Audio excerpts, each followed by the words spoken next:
Welcome back to 101 East. This week we are in Singapore and we are discussing the city-state's liberal immigration policies and how those policies are affecting the nation. Siu Kam Hong, if I could come back to you now. The problems that we're seeing when it comes to the new migrants, was the immigration policies that were introduced by the government, were they well thought out? Well, I think the government put in place a set of very liberal policies. And I think what the government didn't anticipate were the with hindsight, predictable outcomes of that, of private employers exploiting the system that was put in place, right? So, we don't have a quota, on the number of foreigners that come in. And so, private employers, being what they are, naturally sought out cheaper labor, right, to fill their needs. And I think, you kind of need to break it down, right, into three distinct segments to my mind. At one end, you've got the very highly skilled labor, the foreign talent that we actually do need, to develop as an economy. At the other end of the scale, you've got the completely unskilled laborers who are working, in construction, for example, and as foreign domestic maids. And in the middle, you've got this growing, segment of foreigners who don't actually have special skills, but who are not unskilled, right? And this is a segment that is really competing with your middle class, lower middle class Singaporeans for your service job or entry level management jobs. And I think that really is where Singaporeans are really feeling it the most. And that's what's causing a lot of the complaints. Right. But it's not just jobs as well, isn't it? Jonathan, we were talking about how there's an influx of these migrants. Can Singapore's infrastructure withstand 6 million people? And that's what the government is aiming to have in about 10 years. I believe it can be done, but it's a question of the government doing a lot more to plan and to research and to make sure that we are able to provide the infrastructure for these migrants, rather than recruiting them at such a quick pace that we are seeing now, and then having to deal with the ramifications of so many migrants in our midst and not having enough support services for them. Don Deckel, it just seems that the government seemed to recognize that, yes, the numbers here in Singapore are dwindling, and it just seems to be a knee-jerk reaction to just liberalize the immigration policies and to bring in as many people as possible. Would you agree with that? Was it a knee-jerk reaction? Well, I would say if you go back and look at 1990, there was about 3 million people in Singapore, and about 10% were what we would call foreign workers across the board. The year 2000, around 4 million people, and we had about 18%. Coming up, 2010, they're projecting about 36%. So you can see there's been a drastic increase in the percentage of people who are coming from overseas to work here, whether as laborers or as skilled workers. And so I think what has happened is that due to the recession, there's been retrenchment of foreign workers as well as locals, and the government anticipated this would put a brake on bringing in more foreign talent, and it didn't. There was actually an increase because of the sectors it involves. There's still been an increase in construction here, which needs the laborers, and there's been an increase in the banking and finance sector and IT sectors, which needs the skilled workers, and those skilled workers want to hire maids and domestic helpers, so you still see an increase. Just the face of Singapore looks different, the tone. But on this racial thing, in terms of the racial mix of new immigrants, I think that was a decision by the government, because Singapore has a declining birth has a very low fertility rate, and if you project into the future, we have a declining population, but across the races in Singapore, it's the Chinese who are not reproducing. The Indians and very much more the Malays are fine.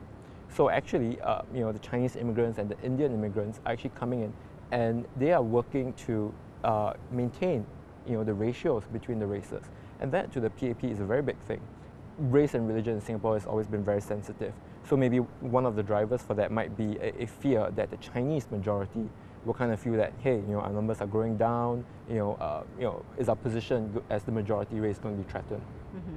I want to talk about assimilation now, Jonathan.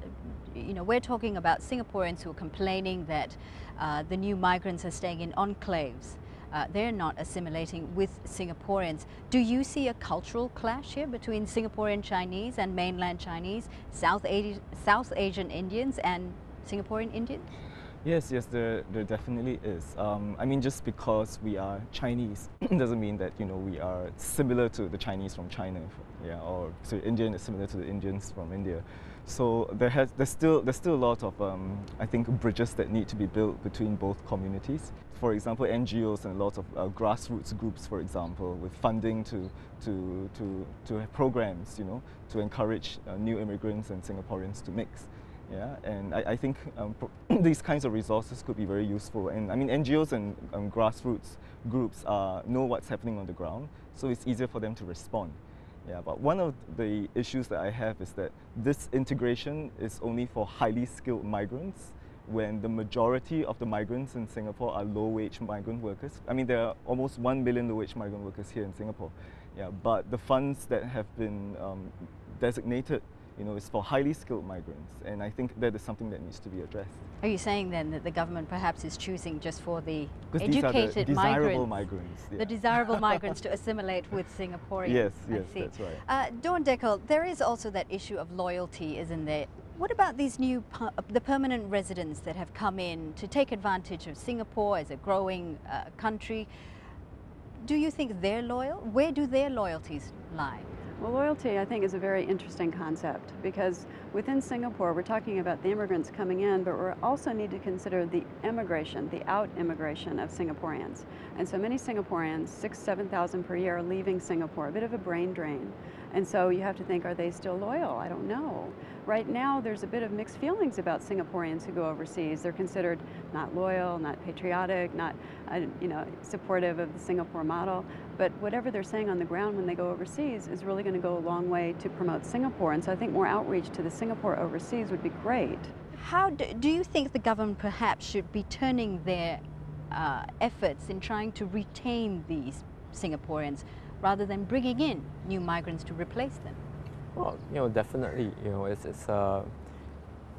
attacks, the problem at source, right? I would certainly agree with that. But at the same time, I think, this is the world we live in. Singaporeans leave Singapore, Americans leave America, British, leave Britain. That's the nature of the world, right? I think what is very important is to make sure that they're leaving for the right reasons, to remove as much as possible the negative reasons or the wrong reasons for them leaving, and also to make sure that, to do our best to make sure that when they leave, they retain roots, with Singapore, and one day they might be open to coming back. Jonathan, do you think the government is doing enough to try and resolve these issues? I think they are starting to realize that. But there's certainly a lot more to go. And right now, what's happening to the so-called low-skilled migrants is that the government's just telling them what are the do's and don'ts. Yeah, like you can't do this in Singapore, you can do this in Singapore. So it kind of like, the assumption is that this group of migrants is a potential group of people who could create social instability, yeah, and could create crimes and cause havoc in Singapore. When really they are the backbone of Yes, of how Singapore actually works, because these are the jobs that Singaporeans don't want to take up. Yes, these are jobs that it's what's known as the 3D jobs, which is dirty, dangerous and demanding. So I feel that yes, a lot more can certainly be done to facilitate that kind of interaction between Singaporeans and low-wage migrant workers. Dawn Deckel, you agree with that? Well, I think we have to avoid advocating sort of a fortress Singapore model. We still need immigration. Immigration is going to be critical for Singapore's economic growth. Previously, it's been thought of as a tap, like a water tap. You turn the tap on during good economic times, you bring in the foreign talent and the migrant workers, and then in downturns, you turn the tap down a bit and you send them home. The temporary workers go home, the foreign talent, it's decreased. But I think going forward, it can't be such a 1-0 model. I think that you have to play with different levers on the tap. And so some of these levers have to do with the rate of immigration. So how many come in? And then when, the timing. And I think immigration is most effective during good economic times. When you bring in immigrants during a downturn, it creates more tension because people are already anxious about their jobs. And then where are they coming from? Studies have shown that immigration is most successful when you have many different groups from many different countries instead of one big group from one country. We're going to have to leave it there. We did invite the Singaporean government to participate on our show, however, they declined our invitation. From the 101 East team here in Singapore, thanks for watching.